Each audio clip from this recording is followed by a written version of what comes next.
lugares más antiguos y sagrados de México, y que de repente comiencen los disparos. El 20 de abril de 2026, la tranquilidad de Teotihuacán se convirtió en caos cuando un hombre armado abrió fuego contra turistas cerca de la pirámide de la Luna. El atacante era un joven llamado Julio César Jasso Ramírez, y su obsesión con la violencia y con la masacre de Columbine terminaría convirtiéndose en una tragedia real.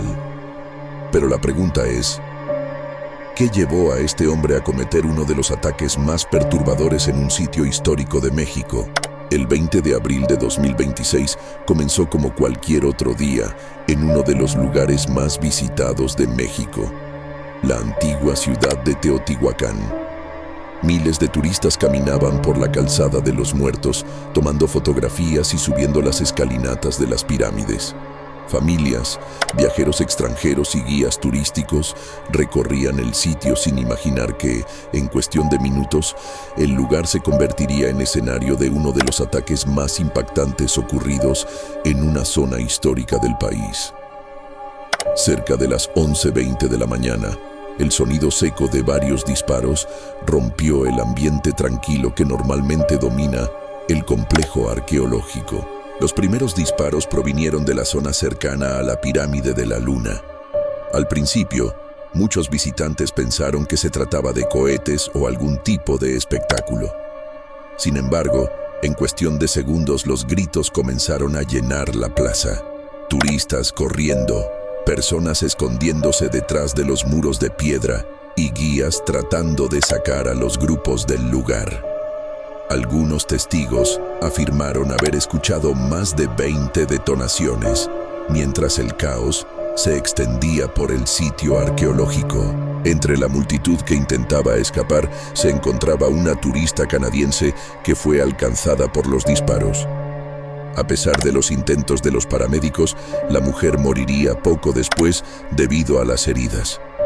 Otras 13 personas resultaron heridas durante el ataque, algunas por impactos de bala y otras por caídas o golpes mientras trataban de huir.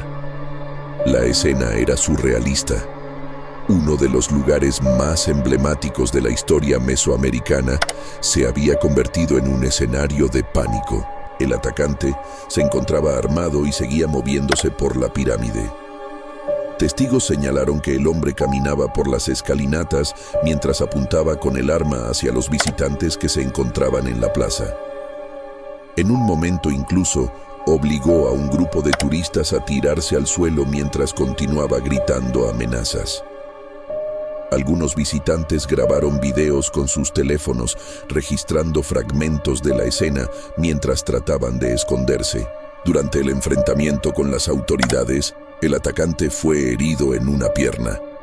Sin embargo, antes de ser detenido, tomó una decisión final. Aproximadamente a las 11:45 de la mañana, apenas 25 minutos después del primer disparo, el hombre se quitó la vida con su propia arma. El ataque había terminado, pero el impacto de lo ocurrido apenas comenzaba. Horas después, las autoridades revelaron la identidad del agresor. Se trataba de Julio César Jasso Ramírez, un mexicano de 27 años. En un principio, las autoridades consideraron varias posibilidades, desde terrorismo hasta vínculos con el crimen organizado. Sin embargo, a medida que avanzaba la investigación, comenzaron a surgir detalles que apuntaban a un perfil muy diferente. El de un atacante solitario profundamente influenciado por otros actos de violencia. Cuando los investigadores revisaron la mochila que llevaba consigo, encontraron una serie de objetos inquietantes. Entre ellos había notas escritas por el propio atacante, referencias a diferentes tiroteos masivos y material relacionado con la masacre ocurrida en la escuela secundaria de masacre de Columbine. Para los investigadores, esta conexión fue particularmente perturbadora, porque el ataque en Teotihuacán ocurrió exactamente el mismo día en que sucedió Columbine, el 20 de abril. Ese mismo día también coincide con el nacimiento de Adolf Hitler, una fecha que en algunos círculos extremistas ha sido utilizada como símbolo. De acuerdo con los reportes de la investigación, el atacante llevaba incluso una camiseta con una frase relacionada con Columbine: Disconnect and Self-Destruct.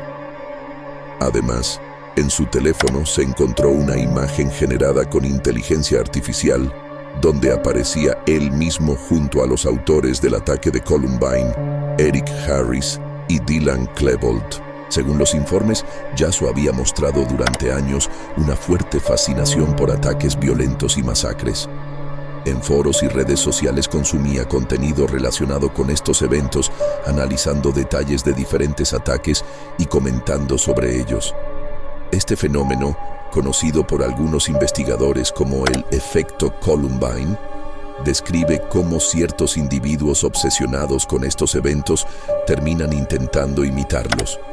La investigación también reveló que el ataque había sido planeado con anticipación. Días antes del atentado, el agresor visitó varias veces la zona arqueológica de Teotihuacán. Las cámaras de seguridad muestran que recorrió distintas áreas del sitio, aparentemente observando rutas de acceso, posiciones elevadas y los momentos del día con mayor cantidad de visitantes. Incluso pasó la noche anterior al ataque en un hotel cercano. Para los investigadores, esto sugiere que el hombre estudió cuidadosamente el lugar antes de actuar. La pirámide de la Luna ofrecía una posición elevada, desde la cual podía observar gran parte de la plaza principal y la calzada de los muertos. Desde ese punto tenía una vista clara de los visitantes que se encontraban en la zona. El arma utilizada en el ataque era un revólver calibre .38 que, según las autoridades, había sido obtenido de forma ilegal. A diferencia de muchos ataques masivos que utilizan armas automáticas, el atacante empleó un arma relativamente simple. Durante años, lugares como Teotihuacán habían sido considerados relativamente seguros, con controles de acceso mínimos comparados con aeropuertos o eventos masivos. Después del atentado, expertos comenzaron a discutir si sería necesario implementar detectores de metales, mayor presencia policial o revisiones de mochilas en este tipo de lugares. Pero más allá del debate sobre seguridad, el ataque dejó una pregunta inquietante: ¿cómo una persona aparentemente común pudo planear un acto de violencia en uno de los lugares más importantes del patrimonio histórico de México? El atentado de Teotihuacán no solo fue un crimen aislado, también se convirtió en un recordatorio de cómo la radicalización individual, la obsesión con la violencia y la influencia de ataques pasados pueden converger en actos impredecibles. Un lugar que durante siglos había sido símbolo de civilización, cultura y memoria histórica, terminó siendo escenario de un episodio que mostró una de las caras más oscuras de la violencia moderna. El atentado en Teotihuacán nos recuerda algo inquietante. A veces, los ataques más impactantes no vienen de grandes organizaciones, sino de individuos obsesionados con la violencia y con tragedias del pasado como la masacre de Columbine. Un lugar que durante siglos fue símbolo de cultura y civilización, terminó siendo escenario de un crimen que dejó preguntas difíciles sobre la seguridad, la radicalización y el impacto que ciertos eventos pueden tener en personas vulnerables. Si te interesan este tipo de historias, en este canal analizamos casos reales, misterios y sucesos perturbadores como este. Así que si quieres ver más investigaciones como esta, suscríbete al canal, activa la campana y acompáñame en el próximo caso.